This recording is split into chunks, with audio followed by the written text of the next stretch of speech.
Hai semuanya, perkenalkan nama saya Rosida Destolina dari Sekolah SMA Santo Ignatius kelas 11 IPS. Pada kesempatan kali ini saya akan membahas materi mengenai perjuangan gerakan gerilya Spirok dalam Perang Kemerdekaan di Tapanuli Selatan. Materi pembelajaran Ada sejarah perlawanan yang Indonesia. menarik di Sumatera Utara. Perlawanan yang terjadi di kota kecil pusat pemerintahan Afdelin, Belanda yang berjarak sekitar 400 km dari kota Medan, yaitu Sipirok.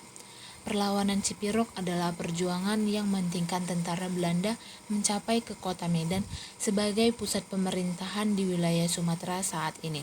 Pada masa Perang Kemerdekaan, Tapanuli Selatan memiliki posisi yang sangat strategis bagi pertahanan wilayah Tapanuli Selatan, sebab Tapanuli Selatan menjadi salah satu akses menuju pusat pemerintahan di Tapanuli, yaitu Sibolga. Untuk menjaga posisi keamanan Tapanuli Selatan tidak terlepas dari perlawanan rakyat.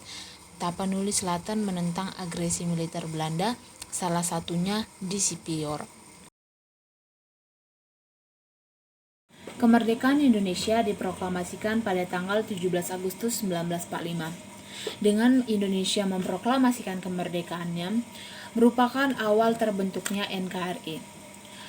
Sekalipun proklamasi ini dilakukan secara de facto atau belum ada pengakuan dari negara-negara dunia, termasuk negara Belanda yang menjajah Indonesia, Belanda ini tidak ingin mengakui bahwa Indonesia sudah merdeka karena ingin merebut kembali wilayah Indonesia.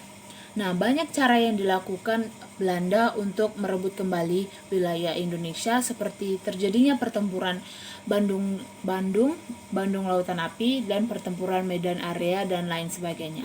Nah, karena di sini kita akan membahas mengenai perjuangan bangsa Indonesia di wilayah Sumatera atau di Tapanuli. Nah, berarti kita akan membahas di daerah-daerah Sumatera. Sejak pemerintahan Belanda masih berjaya di Indonesia hingga saat ini, Sipirok masih banyak menyumbang peristiwa bersejarah bagi bangsa Indonesia. Bahkan menurut bangsa Belanda sendiri, masyarakat di Sipirok memiliki potensi yang lebih daripada masyarakat di Tapanuli lainnya. Sehingga banyak sumber sejarah yang berada di Sipirok. Dari daerah Sipirok, perlawanan menentang kehadiran Belanda ini dipelopori oleh tokoh-tokoh adat, TKR, dan anggota pemuda dalam organisasi Angkatan Gerilya Sipirok atau disebut AGS yang dibentuk sebagai badan perlawanan rakyat. Sipirok menentang kehadiran Belanda. Peranan dari Angkatan Gerilya Sipirok ini adalah membantu tentara pusat untuk memberi perlawanan terhadap kedatangan Belanda yang sangat berarti. Akhirnya Belanda kehilangan kekuatan untuk menguasai wilayah di Sumatera Timur yang menjadi basic kekuatan militernya. Pada tanggal 3 Januari 1949, dibentuklah Angkatan Gerilya Sipirok di desa Parau Sorok yang dibentuk oleh Sahala Muda Pakpahan. Latar belakang terbentuknya Angkatan Gerilya Sipirok adalah sebagai komandan perlawanan milisi rakyat untuk menghadang kedatangan Belanda dari Sumatera Timur menuju Tapanuli yang selanjutnya ingin menyatukan antara Sumatera Timur dengan Sumatera Barat. Hadirnya Angkatan Gerilya Sipirok atau AGS ini sebagai gerakan perlawanan yang hanya menggunakan senjata hasil rampasan dan senjata tradisional.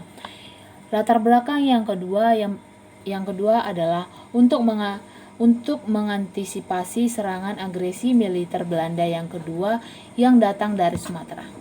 Setelah pertempuran dengan pasukan Belanda di Simago-Mago, Sahala Muda Pakpahan ditangkap di Tolang.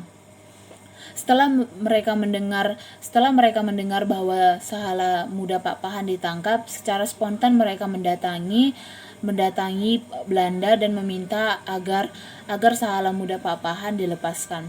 Namun Belanda mengatakan bahwa Sahala Muda Papahan telah dibawa ke Padang Sidimpuan.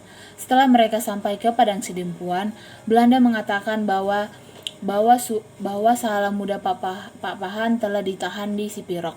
Setelah mereka sampai di Sipirok, mereka melihat sudah ada jenazah Sahala Muda Papahan di Sipirok, tepatnya di jembatan Aek Hambirin. Mereka melihat sudah ada bekas-bekas darah Sahala Muda tercecer di jembatan tersebut, dan melihat ada bekas tembakan dari belakang. Setelah jenazah ditemukan, Sahala Muda Papahan dibawa ke Parau Sorot untuk dikebumikan pada tanggal 20 Agustus 1949.